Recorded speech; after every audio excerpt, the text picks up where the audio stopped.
sociales. Sobre este tema vamos a conversar y tenemos como invitado a Carlos Alza, él es asesor de la Defensoría del Pueblo. ¿Cómo estás? Bienvenido a Mesa Central. Buenos días, señor. ¿Qué novedades nos trae este reporte? Bueno, la Defensoría del Pueblo ha publicado el reporte número 55, el reporte de conflictos sociales, en el que se da cuenta precisamente de que hay este mes de septiembre 177 conflictos. Este reporte responde al mes anterior, en el que tratamos el total del registro de los conflictos sociales. De estos 177 conflictos sociales registrados por la Defensoría a través de sus 37 oficinas a nivel nacional, tenemos que 126, o sea el 71% son activos, mientras que 51 conflictos están en estado de latencia.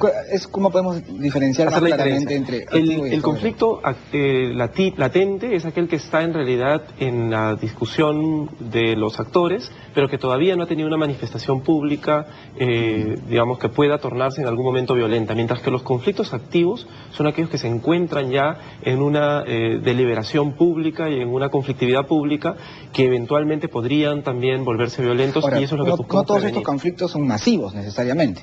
No, no todos. En algunos casos son de grupos de ciudadanos, en otros casos son comunidades, o también hay conflictos que son regionales, digamos, ¿no?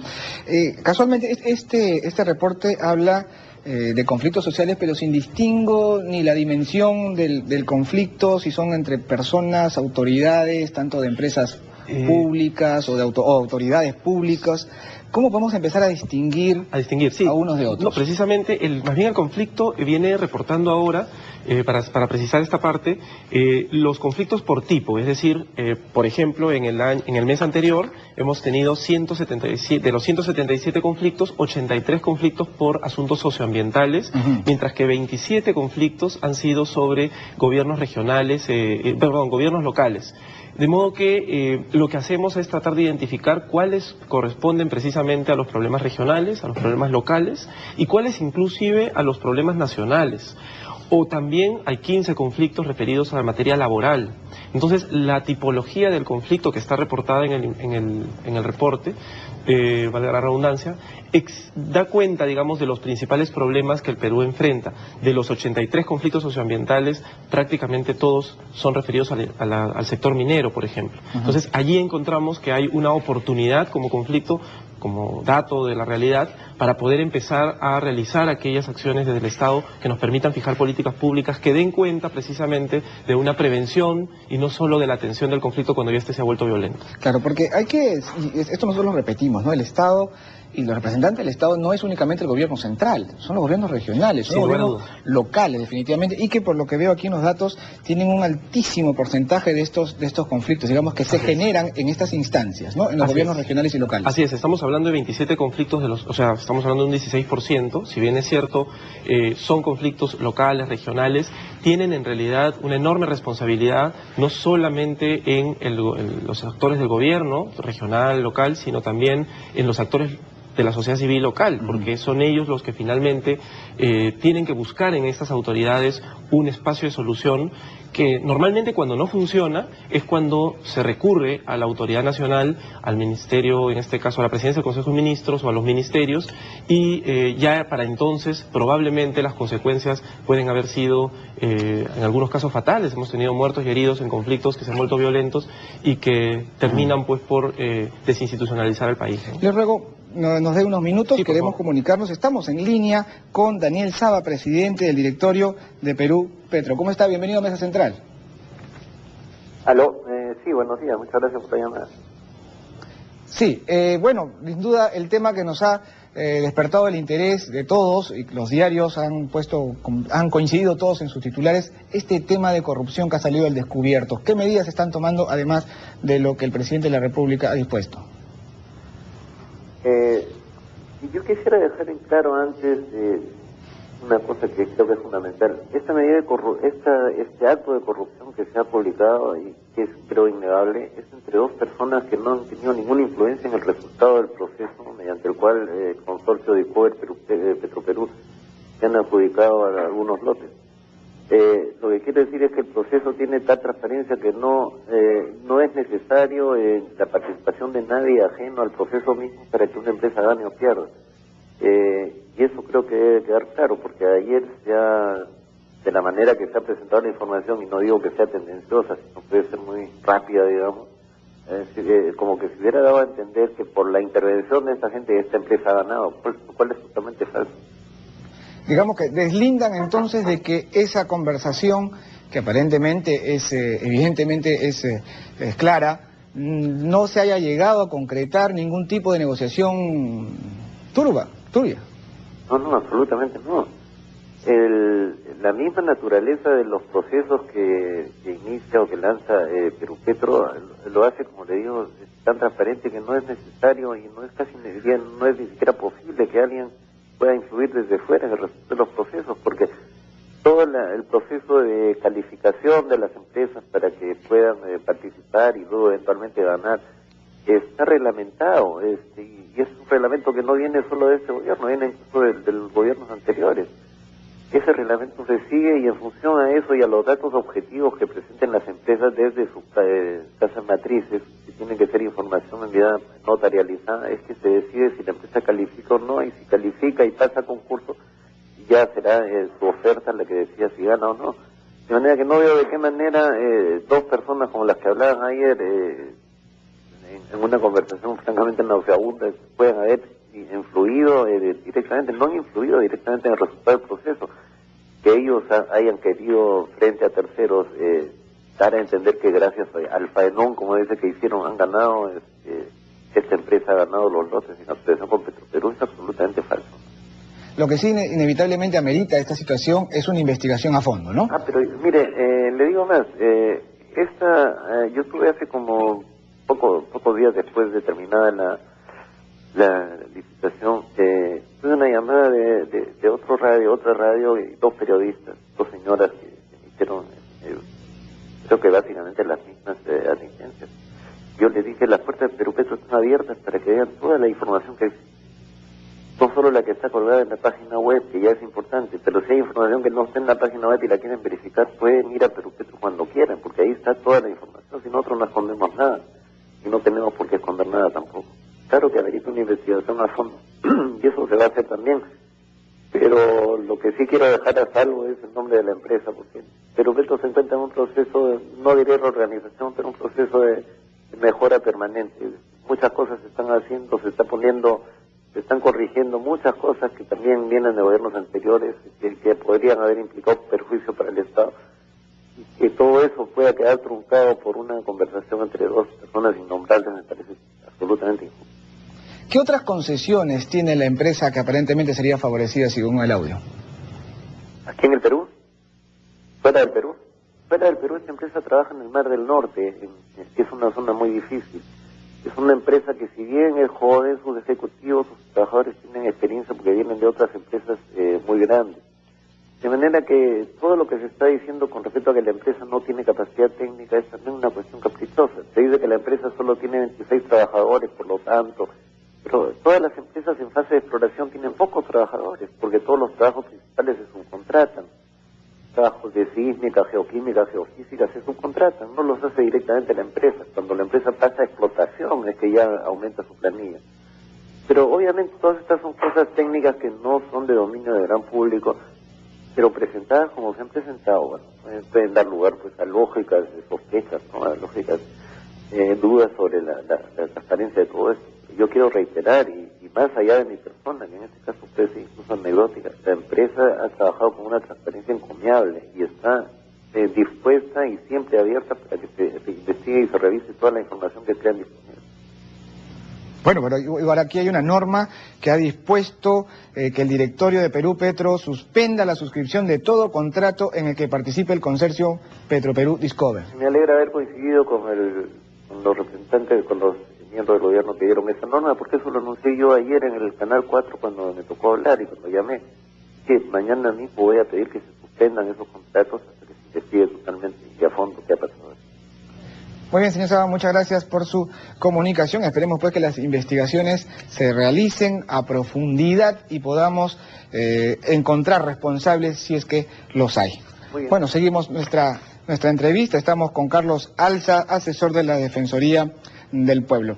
Ahora, el tema de los conflictos nos trae un tema también importante, la capacidad que podemos tener el Estado entendiendo el Estado no solamente como poder ejecutivo, como gobierno central, sino como gobiernos regionales, locales. Lo acabamos de conversar con un presidente ejecutivo directorio. ¿Qué puede hacer el Estado para prevenir y para, usando pues esta información que ustedes periódicamente alcanzan? Sí, bueno, la propuesta y la labor de la Defensoría del Pueblo es defender derechos y supervisar que el Estado cumpla sus funciones para que estos derechos no se vean vulnerados. En ese marco, precisamente, la elaboración de este reporte es una colaboración al Estado, registrando aquellos problemas y aquellas situaciones en las que los ciudadanos manifiestan intereses que parecen no estar siendo atendidos por el Estado. En ese sentido, creo que el reporte es un instrumento que puede ser usado ciertamente por los órganos del gobierno central, por el Parlamento, por los gobiernos regionales y locales y también ciertamente por empresas públicas y ciertamente por las empresas privadas que por cierto nos visitan en la Defensoría del Pueblo, tanto como las comunidades y a quienes les hacemos llegar nuestras sugerencias y recomendaciones. ¿Qué hacer? Creo sin duda que una labor de análisis de la información que presenta el reporte es vital, importantísima para poder lograr la prevención a través de decisiones públicas. Es decir, cuando aquí presentamos que hay problemas en las industrias extractivas, eso significa que es necesario que el Ministerio de Energía y Minas, que los gobiernos regionales, que los gobiernos locales empiecen a actuar en esta materia. Cuando afirmamos que los gobiernos locales tienen conflictos en las zonas porque otorgan licencias de manera arbitraria, porque hacen cobros arbitrarios, o porque han entendido mal la noción de autonomía municipal y por lo tanto terminan siendo casi gobiernos autárquicos, entonces allí es donde necesitamos la labor, por ejemplo, del Congreso para que empiece a encontrar soluciones que permitan que el ciudadano se sienta seguro de que su Estado está actuando a su favor. Entonces, aquí creo que vale la pena mencionar que las mesas de diálogo son una apuesta de la Defensoría del Pueblo. Ayer lo ha editorializado un diario importante en el país y creo que es un espacio en el que se puede trabajar tanto como los espacios institucionales. El Congreso de la República, el doctor Velázquez Quisqueya tenía una propuesta cuando inició su mandato de crear en el Congreso de la República un espacio institucional donde se puedan ver los conflictos, porque el Congreso precisamente es el espacio institucional por excelencia para resolverlos, porque es el espacio plural, ¿no?, de diversidad y representativo de los ciudadanos, tanto geográfica como cultural e ideológicamente. Entonces, allí creo que el Congreso de la República podría tener una labor de prevención para evitar que estos conflictos se vuelvan violentos y ciertamente desestabilicen el país, que es lo que no queremos. ¿Qué pasa con la ley, ¿no? Porque yo veo un Poder Ejecutivo dialogante, por lo menos, ¿no? La intención de escuchar, de sentarse a la mesa. Pero ¿qué pasa cuando la gente ya desborda la ley? Eso está pasando mucho y sobre todo al interior del país, el Estado de Derecho se está viendo quebrantado en más de una oportunidad por la población. Bueno, ahí la Defensoría ha sido firme en recordarle a la ciudadanía que ninguna protesta puede afectar derechos de otros y que tampoco se debe aceptar de ninguna manera una propuesta violenta frente a la solución de los conflictos. La Defensoría lo ha dicho a propósito de la presentación de un informe de conflictos que hicimos el año 2006, que finalmente la única y la mejor solución para los conflictos es el diálogo. Por lo tanto, creo que el cumplimiento de la ley, el Estado de Derecho y el respeto a la autoridad son fundamentales en un Estado que quiere ser democrático. El ciudadano y la Defensoría lo repite constantemente, tanto en sus manifestaciones públicas como en sus pronunciamientos públicos, como en sus actividades de capacitación en talleres regionales y todas sus intervenciones, que el diálogo y el cumplimiento de la ley son fundamentales para un espacio de diálogo. De hecho, la Defensoría no interviene en un conflicto si es que las partes no han expresado su voluntad de negociar en un espacio dialogal y sin violencia. Claro, porque el conflicto en sí no es malo, el conflicto es parte del proceso en el que una sociedad va construyéndose y va avanzando. El conflicto existe en la sociedad y por lo tanto hay que verlo como autoridades, gremios, población, quien ejerza mayor influencia va equilibrando las cosas, eso es parte del conflicto, pero nosotros entendemos conflicto por desborde, ¿no? Conflicto por romper la ley, por secuestrar a algún alcalde, por interrumpir las carreteras, eso ya es infringir la ley, eso ya es delito. Sin duda lugar a dudas. Lo que puede ocurrir sí es que hay que tener, digamos, la lectura también del complejo comportamiento social que tenemos en el Perú, y que efectivamente allí donde, por ejemplo, muchas veces el Estado no se encuentra presente, o donde el Estado es percibido como un agresor más bien del ciudadano, o cuando el Estado no está controlando y supervisando que las actividades extractivas o cualquier actividad humana genere un impacto negativo en el ciudadano, entonces la ciudadanía responde. Acá hay unos cuadros interesantes, ¿no?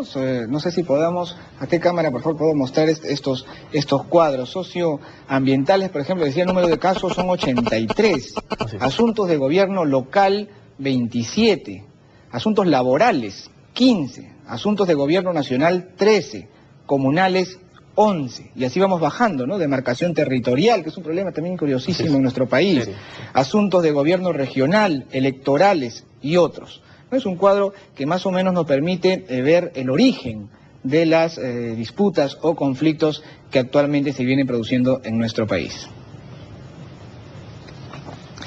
Bueno, ahora, prevenir institucionalmente, en el caso del Congreso de la República. Cuando interviene la Defensoría del Pueblo, cuando es a voluntad de ambas partes, exactamente qué labor realiza la Defensoría del Pueblo. Sí, en este mes de septiembre, por ejemplo, para dar una referencia, hemos tenido 177 conflictos, pero allí hemos tenido, y lo reportamos también en el informe, una serie de intervenciones defensoriales que le llamamos nosotros las actuaciones defensoriales. En el informe uno lo encuentra en la página 53.